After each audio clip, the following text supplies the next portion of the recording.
hidayah dan inayahnya kepada kita semuanya, sehingga kita dapat berkumpul di ruang guru SMP Negeri 1 Trucuk ini dalam keadaan sehat walafiat, dalam rangka mengikuti acara workshop pembelajaran dan perkenalan CPS dan CKS magang di SMP Negeri 1 Trucuk pada hari ini, hari Kamis 4 November 2021.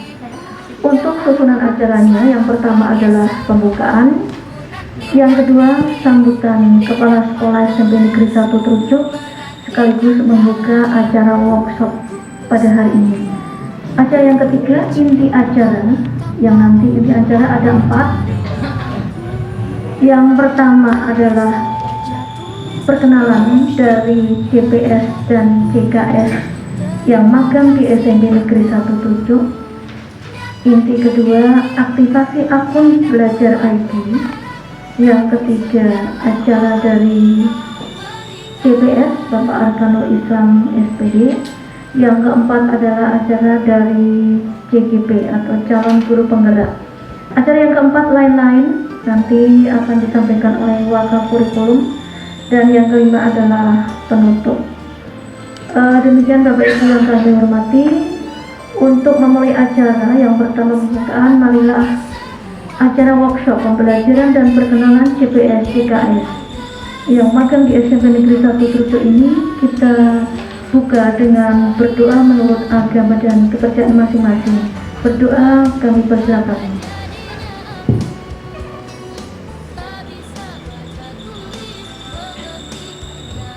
Berdoa selesai.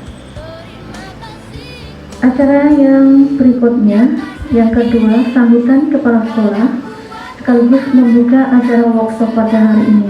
Kepada yang terhormat Ibu Titin Windiarti SPD MPD, kami persilakan.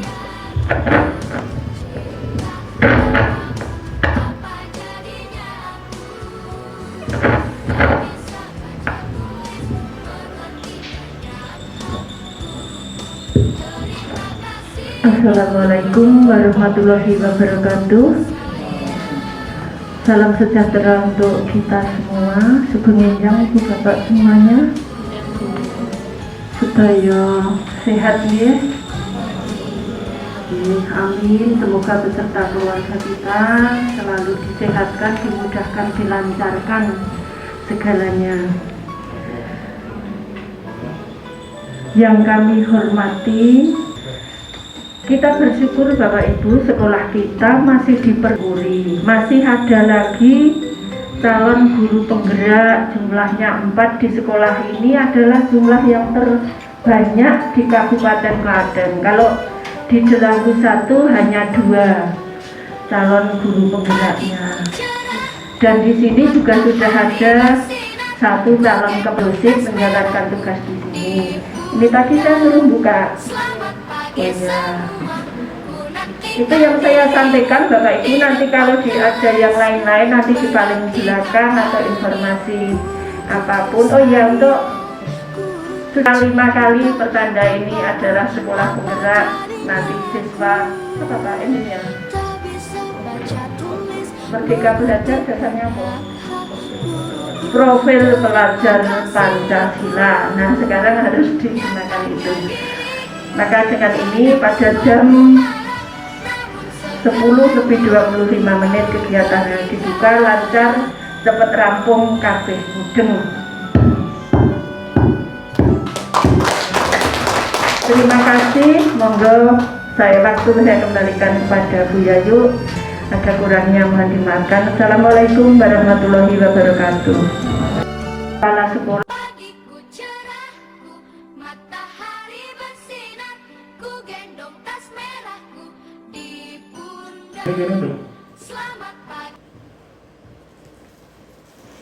Bapak Ibu, kami pernah sedikit matur tentang filosofi KHD. Intinya, anak nanti kita arahkan menjadi anak yang berprofil pelajar Pancasila. Caranya bagaimana? Kita harus menuntun mereka menuju profil itu. Dulu pernah kami sampaikan ini, profil pelajar pada seperti ini, anak Isumben kudu beriman bertakwa. Sampai pada kreativitas anak kita yang menuntun ya, dan menebarkan Jadi kita tidak bisa memaksa anak kita untuk pinter banget dan lain-lain. Ya intinya di sini untuk bisa menuju ke profil pelajar Pancasila, pertama kita kuasai filosofi pemikiran KHD, pun penampilan mereka, pun kita share nilai dan peran guru penggerak, visi guru. Jenengan besok bisa membuat visi jenengan sendiri dalam skop kecil. Misal aku ngulang agama, saya pengennya anak saya seperti apa? Nah dari visi-visi nanti kita kumpulkan bisa menjadi visi sekolah. Dan terakhir kita harus terbiasa membuat budaya positif. Untuk tahu budaya positif ada 6 yang harus kita kuasai. Nek sakon itu nanti sak jam berarti butuh waktu 6 jam. Berarti nanti jam itu. Dan seterusnya. Jadi perubahan paradigma stimulus melawan teori kontrol, arti disiplin dan seterusnya. Saya kebagian yang poin 1-2, tapi saya percepat. Bapak Ibu, tanpa sengaja kadang kita merasa pede bahwa kita itu paling betul dan kita paling kuasa. Padahal tugas kita itu apa? Sekedar menuntun anak kita. Ada teori illusions of control, ilusi kontrol, dan ini kita mispersepsi, kita misunderstanding, kita salah persepsi itu. Persepsi kita bahwa guru itu bisa mengontrol murid. Dan kadang kita bangga, misal kelasku anteng banget, kelasku rame banget, dan lain-lain. Ketika kelas kita itu anteng banget, oh, aku berhasil mengontrol anak saya. Jujur Bapak Ibu, adakah rasa di hati kita itu merasa, oh kelasku paling anteng, mergo aku bisa mengontrol anak saya. Nek jenengan coba pripun? Ditoke apa dicekel? Oh iya dicekel, berarti dicekel dikamarke Bu. Dikandani piye Bu? Oh sebenarnya ya betul.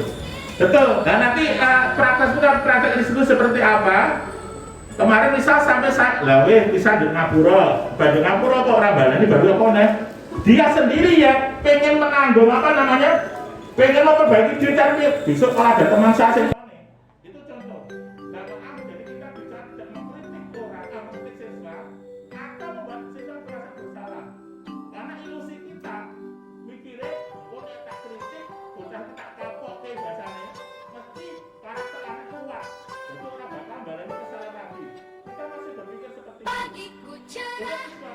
Matahari bersinar, ku gendong tas merah. Secara umum itulah nanti yang akan dilakukan. Nah, Bapak Ibu, untuk membentuk budaya positif, ya, budaya positif apa yang mau kita terapkan di kelas ini? Budaya positif apa yang mau diterapkan di sekolah ini? Apa saja atau apa dulu yang harus dilakukan? Tentu saja, ya, anak-anak atau murid harus tahu dulu kebajikan apa yang mau diterapkan di kelas saya, ya. Kebajikan yang mestinya nanti akan membuat kelas ini menjadi nyaman, ya. Masalah-masalah di kelas akan hilang kalau semua orang melakukan kebajikan. Nah, kebajikan-kebajikan yang kita sepakati bersama ini nanti kita jadikan sebuah keyakinan kelas.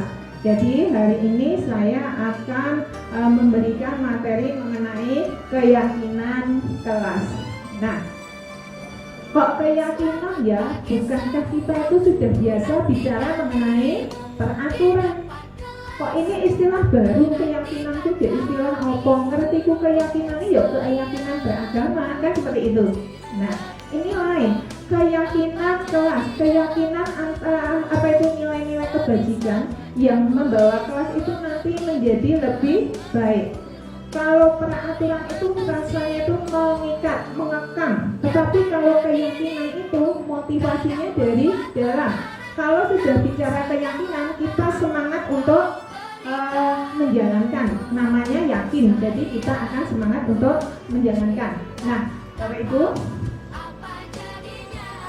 sebelum saya bicara mengenai keyakinan kelas, kita ulang lagi mengenai budaya positif tadi ya, bahwa budaya positif itu adalah kebiasaan baik yang ada di sekolah. kebiasaan baik yang berpihak pada anak, kebiasaan baik yang bertujuan membuat anak itu menjadi pribadi yang bertanggung jawab. Itulah budaya positif. Kemudian untuk membudayakan hal-hal yang positif tadi diperlukan disiplin, tetapi disiplin yang positif, bukan disiplin yang memaksa. Kemudian kebiasaan-kebiasaan baik itu nanti kita harapkan menjadi sebuah karakter yang melekat pada diri anak, karakter yang akan dibawa sampai anak besok terjun di masyarakat. Nah, ini tadi bahwa budaya positif dimulai dari nilai kebajikan yang disepakati kelas, kemudian nilai kebajikan tadi dijadikan sebuah keyakinan kelas. Keyakinan kelas yang disepakati akan menjadi kesepakatan kelas, ya. Nilai kebajikan yang umum itu misalkan saling menghargai, saling menghormati, bertanggung jawab, jujur. Ini sudah ada. Kalau dalam kurikulum 13 kan ada namanya pendidikan penilaian sikap itu ya. Kemudian pendidikan karakter kan juga sudah ada. Sebenarnya itu sudah ada, ya. Cuma kadang ini terabaikan. Kita lebih mengejar nilai-nilai pengetahuan, ya, kepada anak. Jadi untuk nilai sikap kadang kita abaikan. Pokoknya kabeh dibiji. Nah, seperti itu. Nah, ketika ada keyakinan yang kita sepakati untuk dilaksanakan, keyakinan yang diyakini bahwa itu nanti akan membuat kelas itu nyaman, bebas dari masalah. Biasanya nanti ada dua ya, keyakinan kelas itu bisa saja dilaksanakan, keyakinan kelas itu bisa saja dilanggar. Kalau keyakinan kelas dilaksanakan dengan baik, tadi Pak Arkan ada yang namanya tadi penghargaan, ya, diberi penghargaan.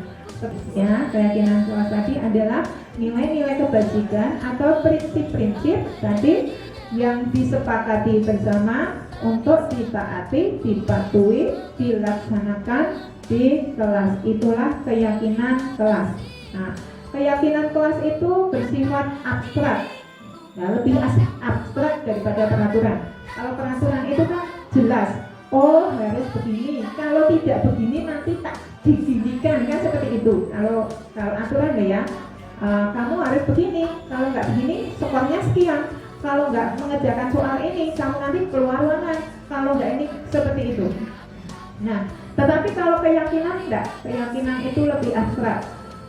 Kemudian dibuat dalam bentuk kalimat positif. Ini yang paling penting, ya. Dibuat dalam bentuk kalimat positif itu maksudnya bagaimana? Kita menghindari kata tidak boleh, menghindari kata dilarang, karena anak-anak itu paling tidak suka dilarang, paling tidak suka tidak boleh. Malah kalau anak-anak itu nek dipenging koyo dikon. Nah, makanya ketika kita membuat aturan dilarang membuang sampah sembarangan, itu bukan keyakinan kelas. Dibuat saja yang bagus, menjaga kebersihan. Nah, menjaga kebersihan nanti sudah luas sekali. Makanya keyakinan kelas itu bersifat lebih abstrak. Dilarang berisik ketika pelajaran, kita buat aja. Kita buat aja keyakinan kelasnya menghargai. Nah, menghargai orang lain.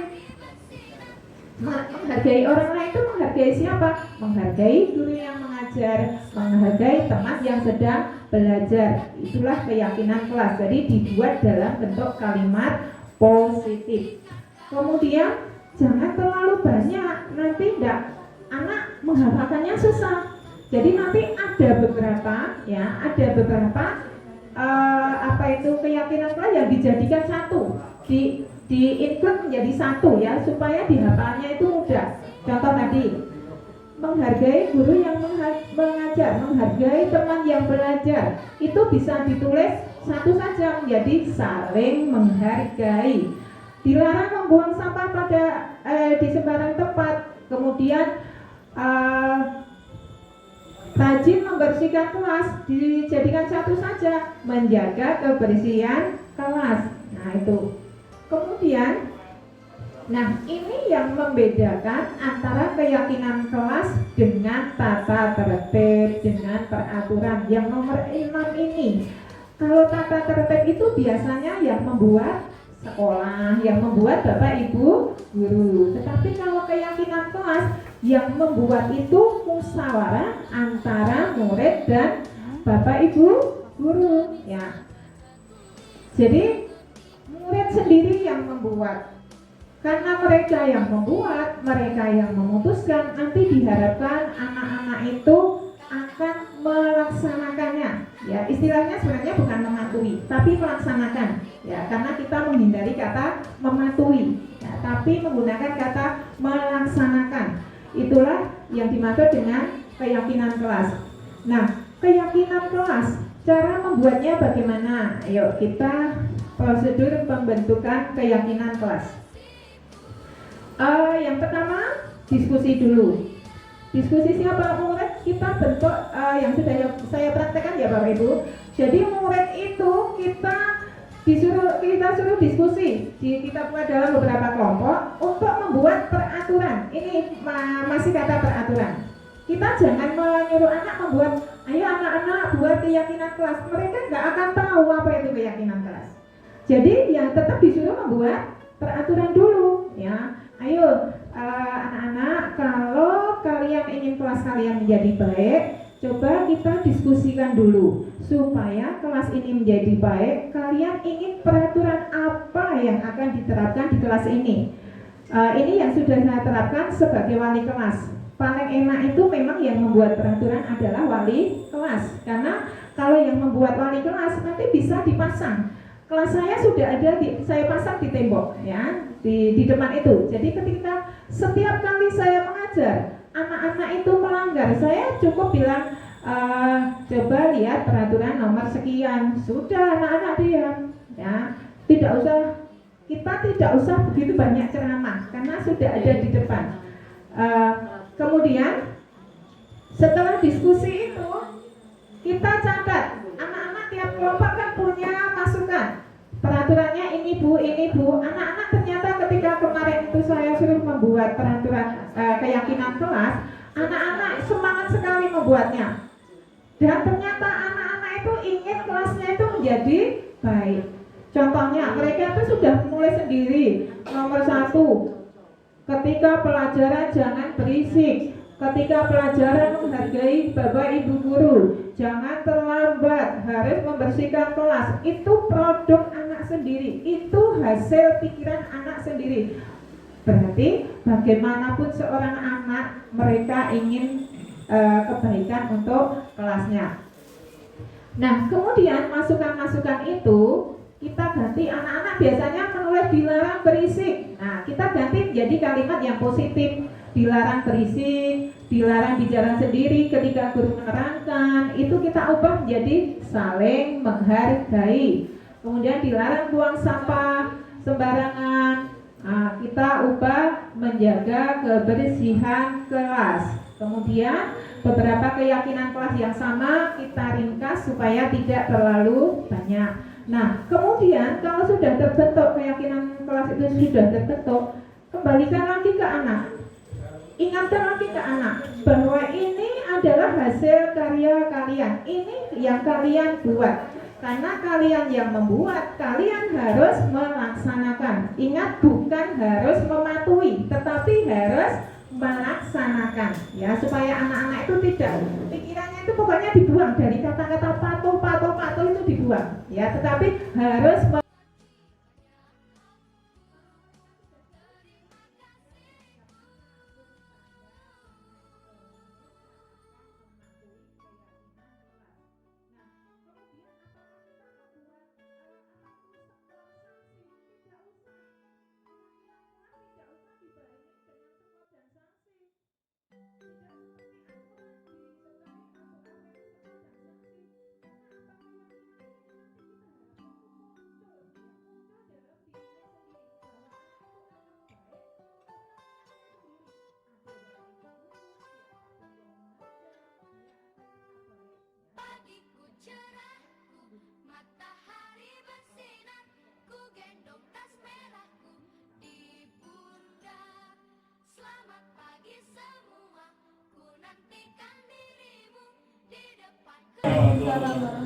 Nyuwun pangapunten ganggu kamardikan panjenengan sedaya, tapi tetap silahkan melakukan aktivitas panjenengan tadi. Di sini kami berempat tadi secara maraton melaksanakan tugas yang diberikan kami selaku CGP calon guru penggerak, yaitu adalah mendesiminasikan atau kemudian menularkan dan mengajak panjenengan sami berkaitan dengan materi dan teori yang sudah kami dapatkan. Tadi secara maraton sudah ada Pak AI kaitannya dengan teori kontrol, terus kemudian juga ada Bu Tri berkaitan dengan adanya keyakinan kelas. Nah, di sini nanti saya ingin memaparkan kaitannya dengan 5 posisi kontrol. Nah, tadi sebenarnya dari pemantik pertanyaan tadi sudah mengerucut bahwa akhirnya apa yang ditanyakan oleh Bu Sawiji, apa yang ditanyakan oleh Pak Kanan, Pak Bambang itu poin pentingnya ada di sini.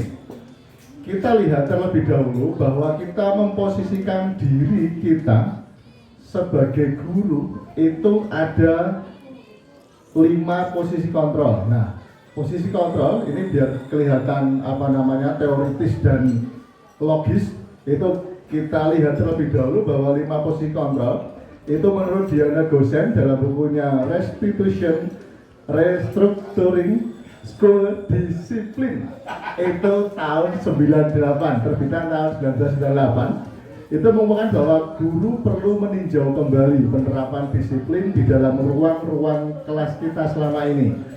Apakah telah efektif, kemudian apakah berpusat memerdekakan dan memandirikan murid. Terus kemudian bagaimana dan mengapa itu harus dilakukan? Melalui serangkaian riset dan bersandar pada teori kontrol Dr. William Glasser, Gosen berkesimpulan ada 5 posisi kontrol yang diterapkan seorang guru, orang tua atau atasan dalam melakukan kontrol. Nah, karena kita sebagai guru di SMP Negeri 1 Trucok, S2 Jaya ini, maka sudut pandang kita sebagai Bapak Ibu guru. Nah, kelima posisi kontrol tersebut adalah yang pertama penghukum.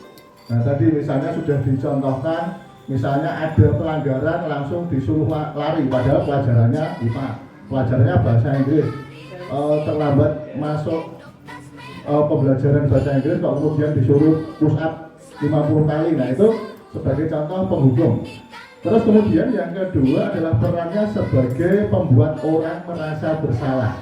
Tadi misalnya Pak AI juga, Pak Bambang misalnya, benar itu posisi beliau bukan memberikan hukuman, tetapi memberikan sanksi, posisinya masih belum maksimal. Dalam artian belum maksimal, ternyata dalam membuat orang merasa bersalah itu merupakan bagian yang paling dasar dari restitusi. Nah, memposisikan diri sebagai kontrol sebagai guru. Terus kemudian bertindak sebagai teman, bahwa mendampingi siswa agar nantinya bisa membantu menyelesaikan permasalahan itu baik, tetapi juga itu sebagai blunder. Nanti kalau kita sering membantu siswa tersebut, terus kemudian ada kalanya siswa itu bermasalah dan kita tidak berada di posisi samping mereka, siswa akan beranggapan, loh teman saya mana? Guru yang seringkali berada pada posisi teman yang selalu membantu mana? Itu yang dilakukan oleh posisi kontrol siswa teman seperti ini. Terus kemudian monitor, guru sebagai pemantau apa yang terlihat, mereka melakukan kesalahan, siswa melakukan kesalahan, kita catat, kita identifikasi sehingga nanti berbagai kesalahan yang ada tersebut kita selesaikan dengan baik. Nah, kemudian posisi kontrol yang paling akhir, yang ideal dan paling standar untuk dimiliki oleh seorang guru adalah sebagai manajer. Karena manajer ini nanti bisa sekali tempo menjadi teman dari murid, tetapi sekali tempo juga bisa menjadi monitor atau pemantau kepada murid. Dan yang terakhir sebagai manajer, beliau juga memberikan semacam problem solving. Jadi pemecahan masalahnya seperti apa? Kalau tadi ada yang menanyakan, lah terus kudu piye, seharusnya bagaimana? Maka kemudian proses kita, posisi kontrol kita sebagai manajer itu nanti yang sekaligus berpikir bersama-sama siswa untuk memberikan problem solving. Oke. Tadi saya mendengar bahwa Bu Sawiji bertanya kaitannya dengan ini, sudah jelas belum ya? Oke. Oke. Yang sebelah kan saya perkecil besar sedikit. Wih. Oke. Oke, sekali lagi lah. Oke. Bahwa di sini 5 posisi kontrol yang tadi sudah saya sebutkan, itu yang pertama adalah sebagai penghubung, kemudian pembuat orang merasa bersalah. Ini kontrolnya dari luar, tetapi posisinya adalah identitasnya gagal. Karena apa? Ke depan kita sebagai guru itu menghindari hukuman. Ya, sebagai guru kita menghindari hukuman kepada siswa. Terus kemudian yang level berikutnya adalah identitas berhasil atau sukses. Kontrol dari luarnya itu mengharapkan imbalan atau ketergantungan pada orang, posisinya sebagai teman dan pemantau. Terus kemudian selanjutnya adalah identitas berhasil, sukses, kontrol dirinya apabila bisa menghargai diri sendiri. Mungkin berarti mengatakan bedanya apa sih untuk sanksi dan hukuman. Untuk hukuman itu bersifat satu arah, Ibu. Jadi lebih pada guru memberikan perintah yang itu iso kudu dilaksanakan karena siswa tersebut sudah melanggar. Tetapi kalau kemudian untuk konsekuensi atau sanksi itu kita ketuk dulu, apa hati si siswa, ketuk kesadaran siswa bahwa dia sudah merasa bersalah. Terus setelah merasa bersalah, tadi seperti yang dilakukan Pak Arkan, bertanya, kita identifikasi kesalahan yang kamu buat itu kenapa, apa alasannya. Terus selanjutnya setelah itu kita menanyakan kepada dia, kalau sudah membuat kesalahan seperti itu, apa yang sebaiknya kamu lakukan. Nah, akan memperbaiki diri, akan belajar lebih giat lagi. Terus kemudian yang berkaitan dengan materi pembelajaran, maka kemudian yang sesuai dengan apa yang ada di situ. Oke. Selanjutnya ini tadi saya perlihatkan sedikit, ini ada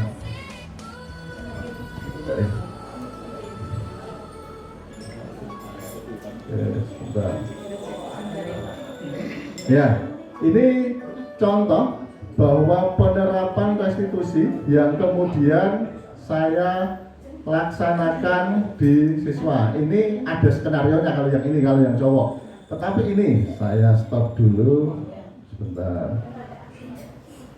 Sayang suaranya nanti ya. Oke. Kurang buka, Mas. Hah? Kurang harus speaker ya. Oh iya, sebentar. Nah, saya stop di sini. Sebelum kami mendapatkan dawuh untuk mengerjakan membuat konsep mengatasi atau mempraktekkan restitusi, itu ternyata tanpa sengaja saya itu secara alami mempraktekkan apa yang sudah kami dapat. Jadi sudah mendapatkan materi, akan tetapi belum mendapatkan tugas untuk membuat.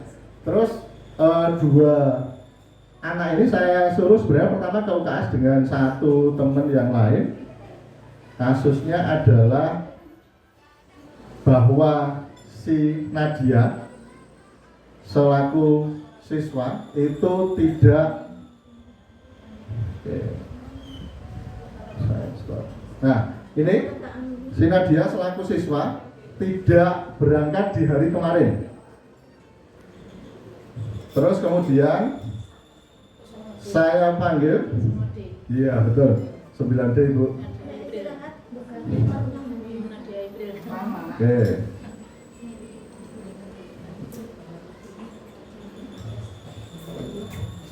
Mohon maaf, Lola, laptop lawas maksudnya.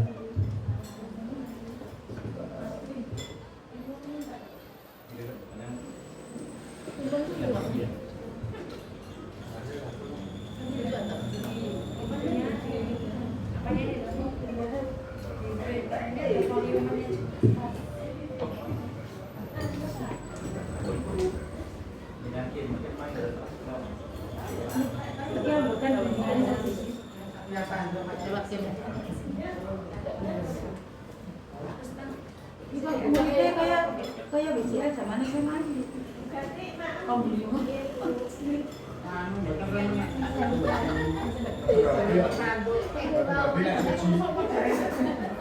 Pirang pedes Bu. Cek aku ngasih.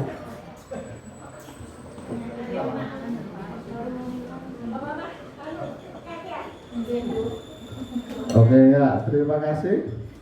Kami lanjutkan bahwa apa yang kami tampilkan, sekilas kami tampilkan ini merupakan contoh dari restitusi di mana kami mengambil posisi sebagai manajer. Apa sih peran dari manajer? Kita bisa lihat di sini. Misalnya, kalau kita bedakan terlebih dahulu bahwa sebagai penghukum yang seringkali ada, maka guru berbuat seperti apa? Misalnya adalah, ini bukan saya mencontohkan posisinya di sini, tapi ternyata seringkali kita atau seringkali terjadi pada lingkungan kita. Misalnya guru berbuat menghardik, menunjuk-nunjuk, menyakiti, menyindir. Gimana, Bapak Ibu? Berpengalaman dengan yang ini?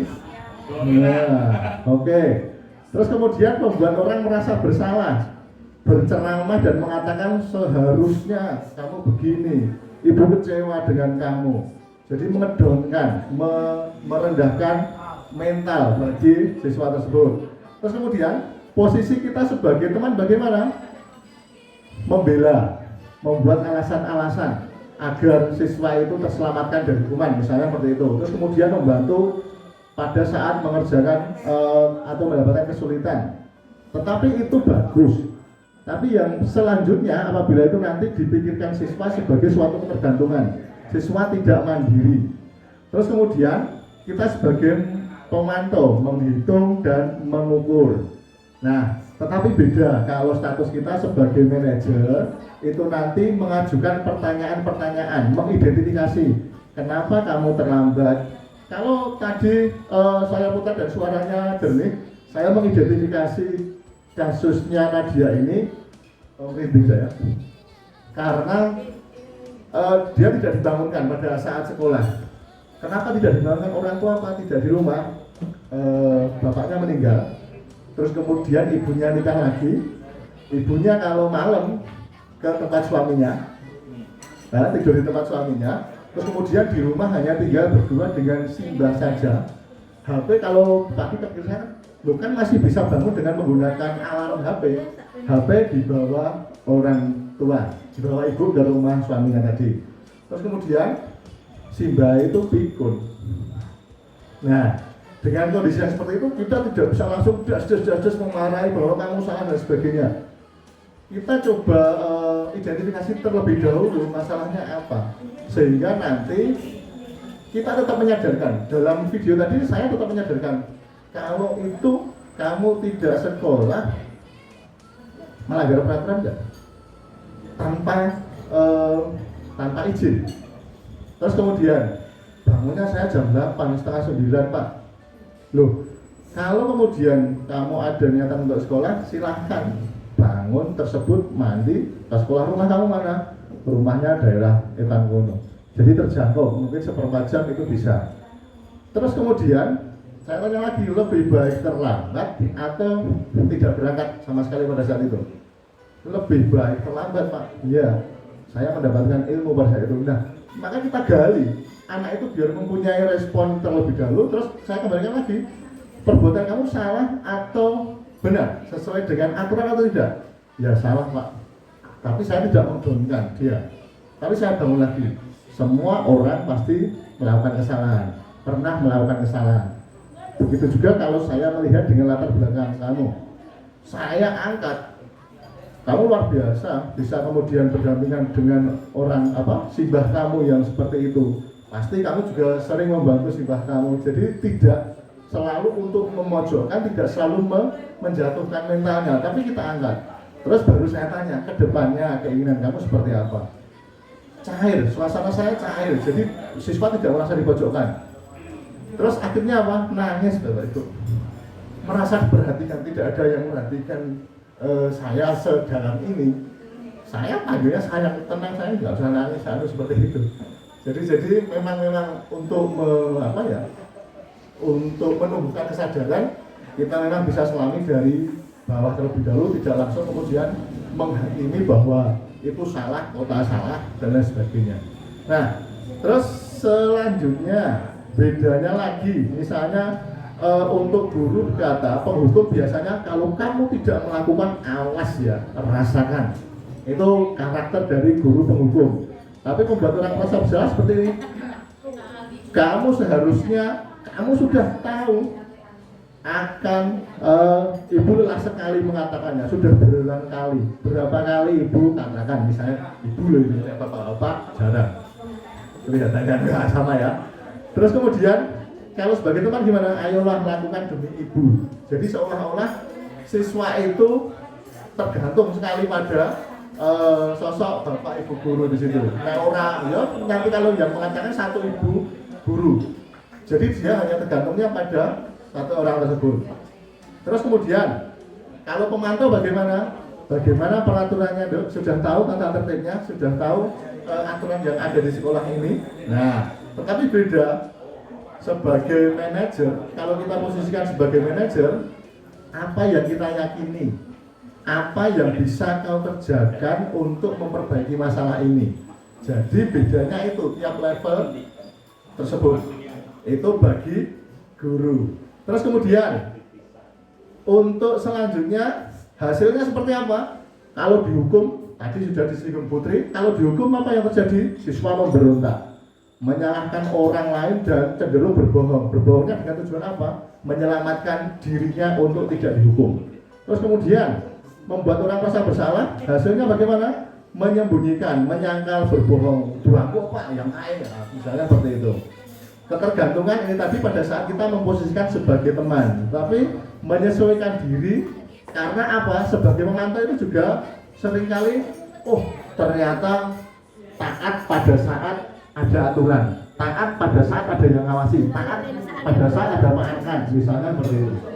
Terus kemudian yang terakhir adalah pada saat manajer ini, maka hasilnya adalah menguatkan pribadi.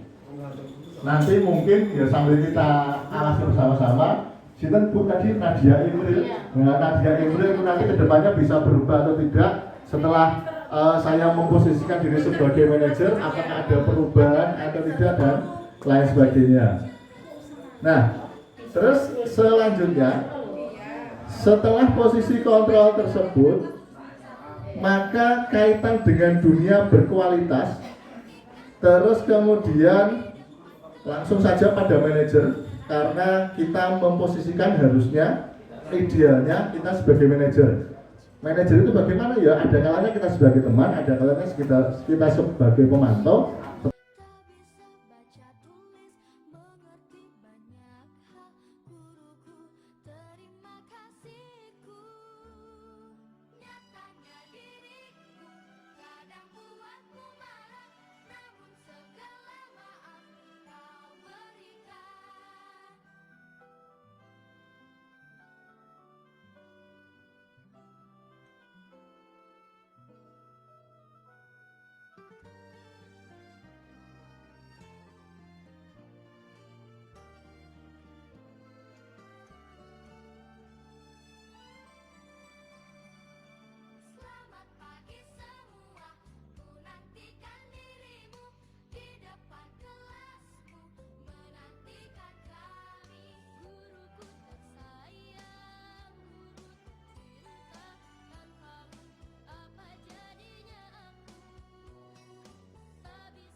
itu nanti yang perlu kita laksanakan. Nah, selanjutnya ini saya rasa proses-proses praksis yang ke depan harus kita mulai laksanakan sehingga memang di SMP Negeri 1 Tucuk ini nanti bisa maksimal, pembelajaran bisa berpusat pada siswa dan profil pelajar Pancasila bisa tercetak dari sekolah ini. Demikian, karena memang waktunya sudah sangat lama, sangat banyak. Mungkin ada yang mau ditanyakan? Kalau tidak, terima kasih. Oh, tidak ada. Okay. Ada Pak, Bu? Tidak ada. Ya, terima kasih. Sebenarnya semua materi itu sudah diaturkan sama Pak Arkan, mulai dari Pak Arkan, Putri, yang terakhir tadi Pak Rustam. Sudah runtut sekali, tapi satu yang kecer ya tadi, yaitu kebutuhan 5 kebutuhan dasar manusia. Kaitannya apa tadi sebenarnya juga sudah dijelaskan oleh Pak Rustam juga. Saya pinjam ya Pak ya.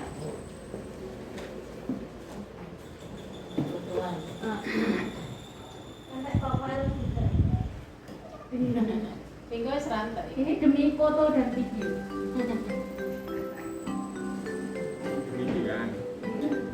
Berapa ya Pak? Apa ya? Tema atau Oke. Ya. Sebenarnya begini Bapak Ibu, sebelum kita melakukan restitusi ya, atau kita melakukan hukuman atau memberikan sanksi, atau yang terakhir itu yang paling baik yaitu memberikan restitusi, langkah yang kita gunakan itu sebenarnya adalah mengidentifikasi kebutuhan yang mau dipenuhi oleh murid yang melanggar tadi. Murid yang melanggar itu melanggar aturan, sebenarnya tidak melanggar tadi apa namanya Bu? Mereka gagalnya apa? Gagal memenuhi kebutuhan yang dimilikinya. Ya gagal. Iya, karena tadi mungkin dia ingin dihargai, dia gagal. Tidak ada orang yang ingin menghargai dia, makanya dia melakukan pelanggaran itu. Dan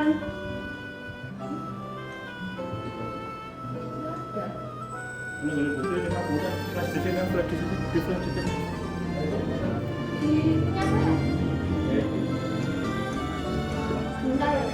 itu 5 butan ya sudah itu saja. kalau saya nggak membaca materi nanti saya bingung. Nah iya, nanti kalau saya wale-wale itu loh, takutnya salah itu. Terus. sambil nunggu Mas Rustam dan Iya, sambil nunggu. Nggak ada harap, ini sampai saya. Oh, Iya. 5 kebutuhan dasar yang harus terpenuhi oleh setiap khususnya setiap manusia ya. Khususnya yang kita hadapi adalah murid kita, siswa kita. Tadi mereka melakukan melanggar atau melakukan kesalahan itu karena gagal ya, karena gagal dalam memenuhi kebutuhan. Nah, kita kenali satu-satu Bu, Bapak Ibu. Nah, saya punya apa namanya soal pemantik buat Bapak Ibu yang nanti biasanya apa yang dilakukan Bapak Ibu itu ketika menemui kasus seperti ini. Misal ada Bu Dede, saya ibaratkan guru, Mbak Gati saja Mbak Gati. Bu Gati itu seorang guru bahasa Inggris. Seorang guru bahasa Inggris yang mana sudah memiliki atau menyepakati kesepakatan kelas itu setiap siswa itu harus membawa dictionary atau kamus. Nah, beberapa murid Bugatti itu ada yang laporan karena ada satu siswa itu yang sangat usil sekali, yang suka meminjam. Meminjamnya itu tidak halus tetapi dengan paksa. Sampai-sampai kamus itu rusak, sobek. Terus murid yang lain yang kamusnya tadi rusak, sobek, laporan sama Bugatti. Kira-kira apa yang Bugatti lakukan? marah. Biasanya apa itu? Dimarahi ya Bu ya? Iya, langsung marah-marah Iyalah. Ya, sebagai apa namanya? Sebagai kita guru, sebagai orang yang menuntut yang mau menyadarkan. Ya di sini kita intinya adalah menyadarkan siswa untuk memenuhi kebutuhannya sendiri. Baiknya kita atau Mbak Gati tadi itu melihat dulu kebutuhan dasar apa yang sebenarnya mau dipenuhi oleh murid yang tadi memaksa meminjam tadi sampai sobek tadi. Ya, diidentifikasi terlebih dahulu. Saya berikan Pak. Iya, ya kalau itu luar biasa sekali. Oke, ya solusi.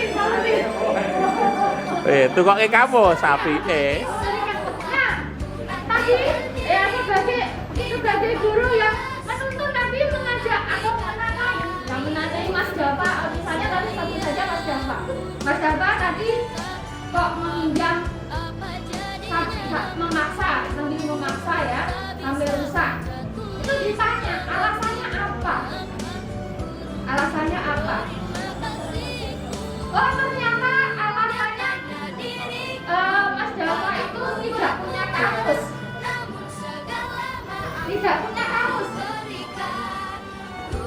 Tadi kata Bu Esme tadi, kalau tidak punya kamus berarti saya memberikan kamusnya. Nah ternyata Mas Java itu memerlukan kebutuhan dasar yaitu untuk bertahan hidup. Takut karena tidak membawa, nanti kalau tidak membawa akan dijilat. Makanya pinjam, terus memenuhi kebutuhannya, yaitu kebutuhan hidup dia. Tapi ketika nanti ditanya,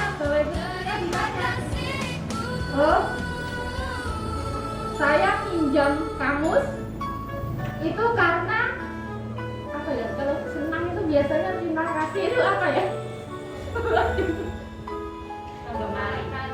pengen diperhatikan. Ya, karena saya itu ingin diperhatikan teman-teman saya. Minta kamus ingin diperhatikan.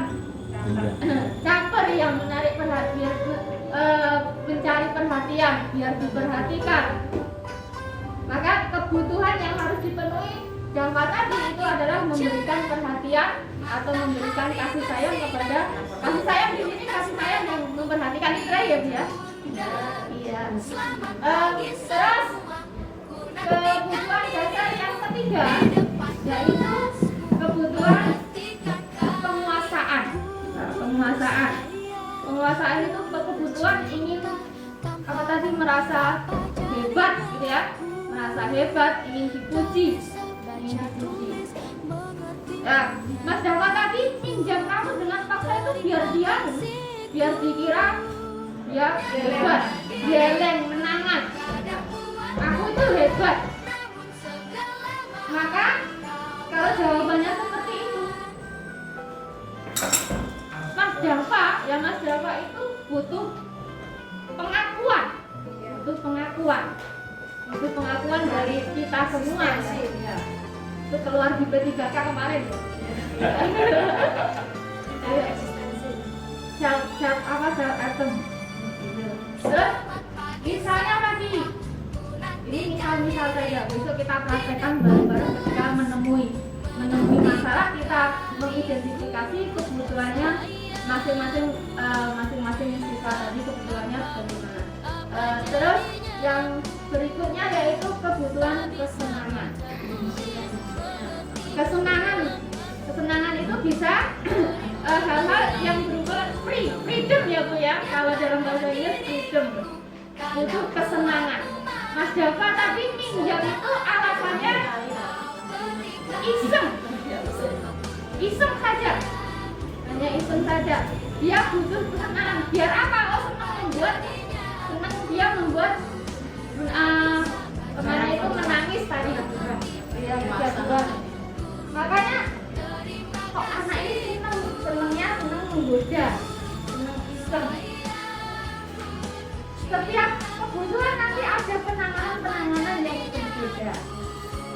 Nah, nanti yang menentukan penanganan tadi di waktu restitusi tadi. Terus yang terakhir yaitu ingin kebebasan. tadi kebebasan dulu. Kesenangan tadi fun, maaf ya. Yang terakhir yaitu pengen kebebasan, freedom. Nah, kalau freedom lali ya. Ingin merdeka ya, ingin ke suatu kebebasan.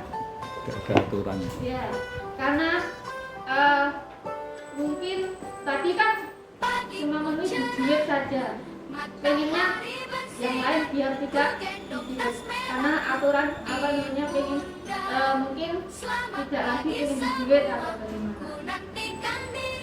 Itu kebutuhan dasar manusia yang harus dipenuhi oleh murid-murid kita sebelum kita melakukan hukuman atau memberikan sanksi atau melakukan restitusi. Sebenarnya saya tidak bisa menarik seperti yang lain memberikan materi sana blank sekali ya blank. Kalau tidak membaca saya juga tidak bisa Bapak Ibu. Mohon maaf dari saya cukupkan saja karena waktunya juga sudah sangat siang sekali. Terima kasih atas partisipasinya. Kita bisa ketemu untuk prakteknya di lain kesempatan. Assalamualaikum warahmatullahi wabarakatuh.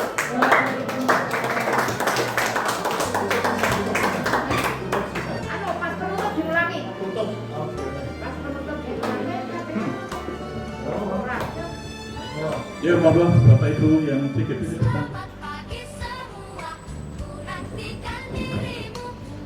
Monggo kali Bapak Kepala Sekolah. Bapak Kepala Sekolah.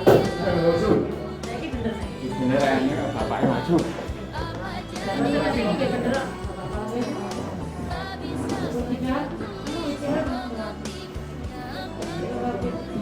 Bu Titis tolong mungkin diarahkan.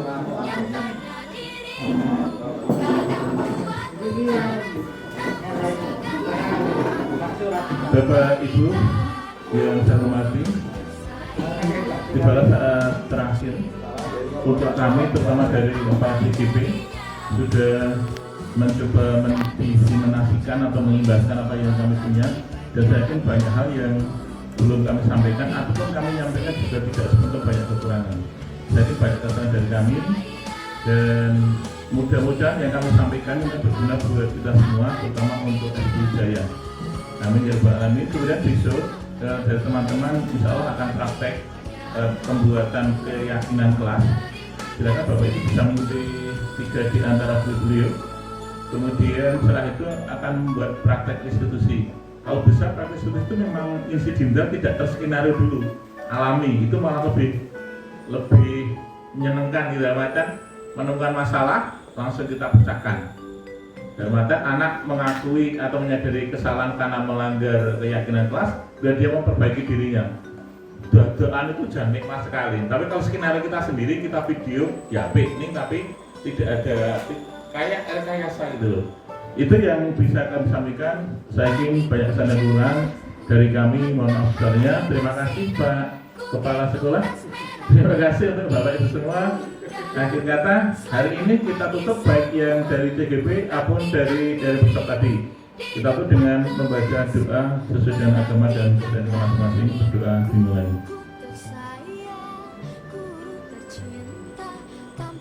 Cukup. Ada kesalahan dari saya pribadi, mohon maaf. Assalamualaikum warahmatullahi wabarakatuh.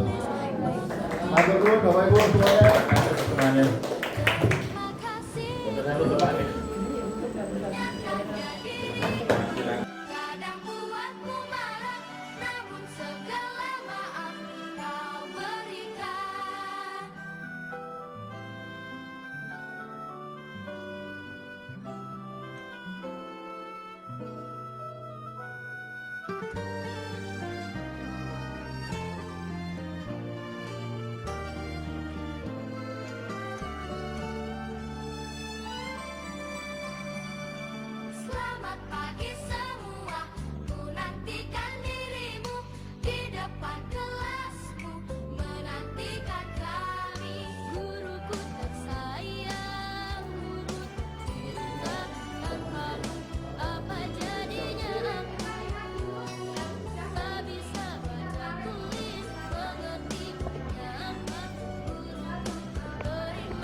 terima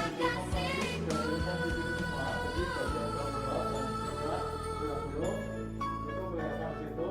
Nanti disimpulkan dengan jawaban kalian saat ini seperti apa. Mungkin nanti bisa sebagai pelengkap, bisa saja itu sebagai penambah dari apa yang ada di sini. Terus kemudian dalam proses belajar itu ada hal-hal yang disepakati yang tadi masukan kalian. Kedepannya seperti apa, pengennya seperti apa, dan belajar yang menyenangkan. Maka kita bisa Pagiku cerah, matahari bersinar, ku gendong tas merahku di pundak. Selamat pagi semua, ku nantikan dirimu di depan kelasmu, menantikan kami. Guruku tersayang, guru tercinta, tanpamu apa jadinya aku? Tak bisa baca tulis, mengerti banyak hal. Guruku, terima kasihku. Nyatanya diriku kadang buatmu marah, namun segala maaf kau berikan. agar kita punya jaminan ke depan itu lebih baik lagi.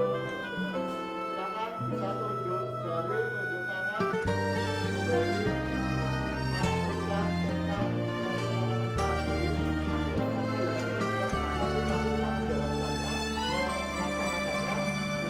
Selamat pagi semua, ku nantikan dirimu di depan kelasmu, menantikan kami. Guruku tersayang, guru tercinta, tanpamu apa jadinya aku? Tak bisa baca tulis, mengerti banyak hal. Guruku, terima kasihku.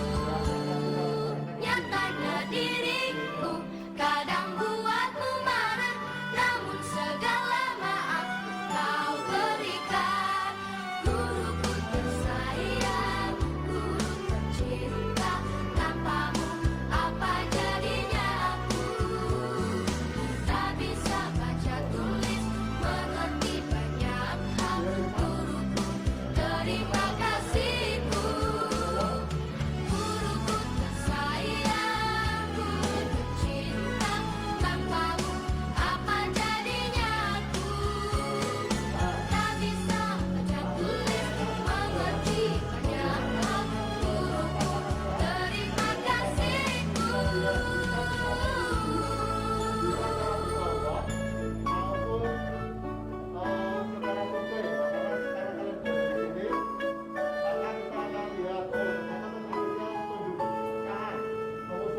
Saya mempunyai usulan seperti ini, saya mempunyai usulan seperti ini. Itu contoh mereka. Mungkin bisa dilanjut, Bu Tri, berkaitan dengan kesepakatan kelas, monggo Bu. Kita boleh kesepakatan kelas ya. Kesepakatan kelas itu kita diskusi atas semua. Terus ini yang kedua petunjuknya adalah kayaknya kan ide dari murid untuk Pagiku cerah, matahari bersinar, ku gendong tas merahku di pundak. Selamat pagi semua, ku nantikan dirimu di depan kelasmu, menantikan kami. Guruku tersayang, guru tercinta, tanpamu apa jadinya aku? Tak bisa baca tulis, mengerti banyak hal. Guruku, terima kasihku. Nyatanya diriku kadang buatmu marah, namun segala maaf kau berikan. berprestasi, melakukan tantangan untuk pembelajaran kelas kita luar biasa. Terus gimana? Panduan selanjutnya yang kedua. Ambil kesimpulan dari Ibu Murid. Jadi semua kalian mengusulkan tadi. Selamat pagi Kemudian Ibu semua, sama Guru ku nantikan dirimu di depan kelasmu, apa saja menantikan kami. Guruku tersayang, pembelajarannya terus dan tanpamu apa jadinya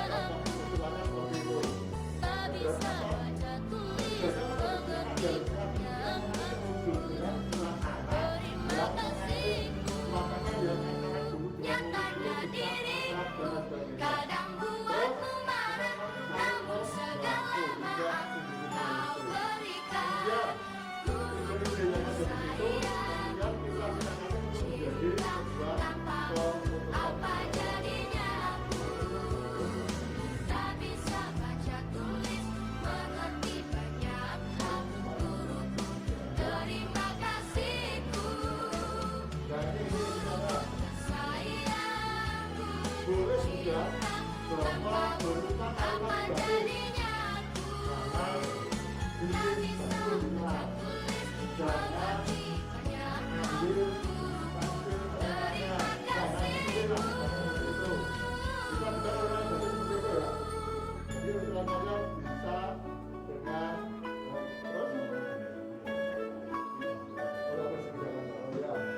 Oke, jadi itu dimaksimalkan biar nanti kalimat-kalimat yang kalimat digunakan saja. Jadi usulan agar ke depan kelas ilmiahnya itu bisa maksimal. Yuk lanjut.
ku gendong tas merahku di pundak.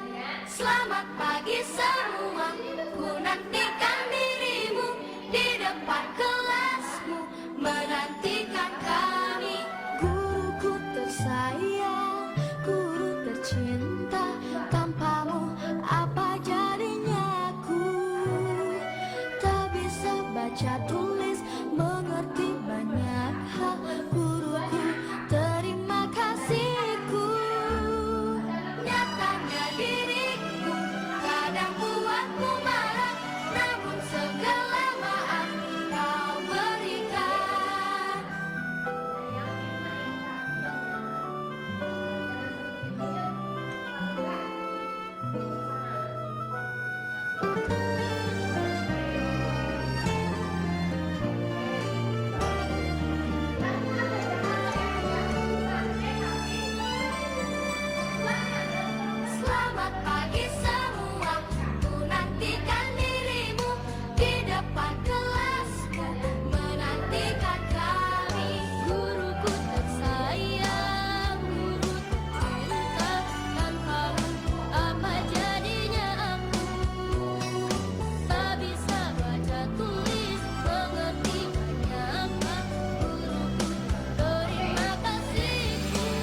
lebih indah lagi nanti diberi kata-kata bukti ya.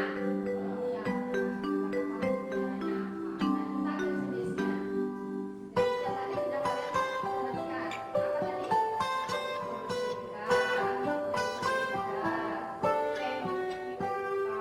Pagiku cerahku, matahari bersinar, ku gendong tas merahku di pundak. Selamat pagi semua, ku nanti